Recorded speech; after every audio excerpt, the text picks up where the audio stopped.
today's vlog, we are here at Road Trip Kitchen and Cafe. Ayan. Dito po tayo sa Road Trip Kitchen and Cafe. And nag-order po ako ng beef bulalo. And we also have here pork sisig and buko juice. So, white rice lang po yung pinili ko kasi mas masarap talaga ang white rice. Parang ganito yung kakainin ko. So, we're gonna taste it kung pasado ba siya sa ating lasa. So guys, itong bulalo pala worth 390 pesos. And good for 2 na siya or day. Then, we also have pork sisig which is 360 pesos. So, good na din siya for 3 to 4 persons. And, itong rice, ibang price din po yung price ng rice natin. So, itikman na po natin bulalo nila.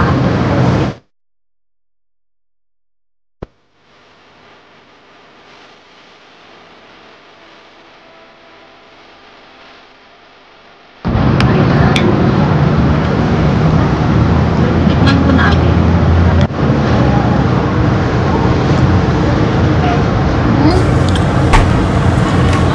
Ang sarap! Tamarind talaga yung ginawa nila kasi ang nakalagay sa menu, real tamarind. So, sobrang sarap. And, yung karne guys is sobrang soft.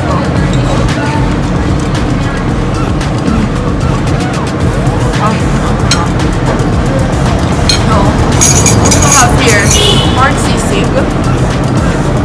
Dahil tayo lang naman nakakain, gaganto na natin siya. So, we also have here toyo mansi. Ayan, with chili.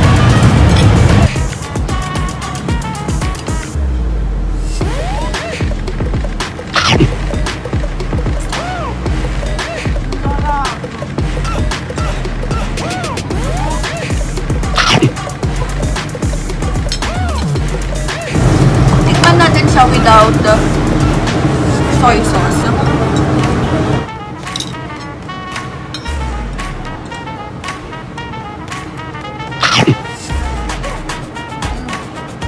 My God. Ang sarap kahit walang soy sauce. Sobrang sarap guys. Ang sweet.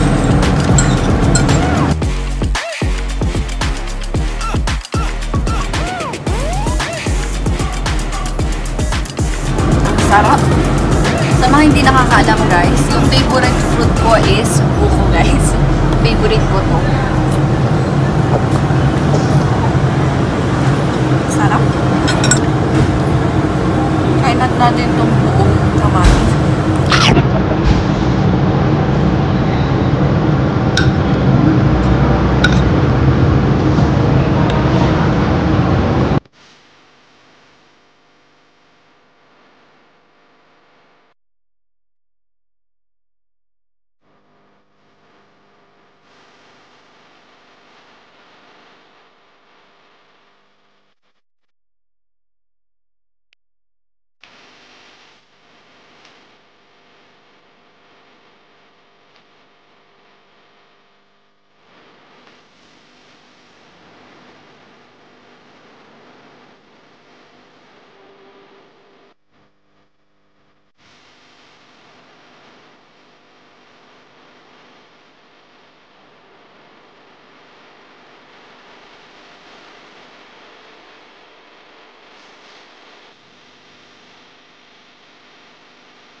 Kakatapos lang po namin kumain dito sa Road Trip Kitchen and Cafe.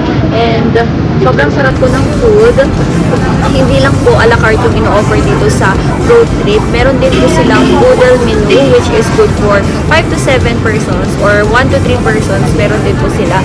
So madami po silang menu, madami din po silang bestseller. So kung gusto niyo pong i-try, kumain na po kayo dito sa Road Trip Kitchen and Cafe.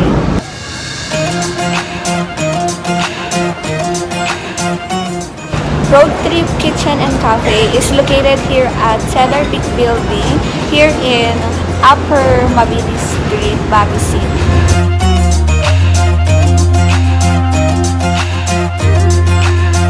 Yung Road Trip Restaurant is katabi lang po siya ng Save More, guys. So makikita nyo dito lang po sa Upper Mabini Street. Thank you for watching the vlog and stay positive. Always choose happiness without dragging anyone's happiness. And if you want to be it, ace it. Bye guys!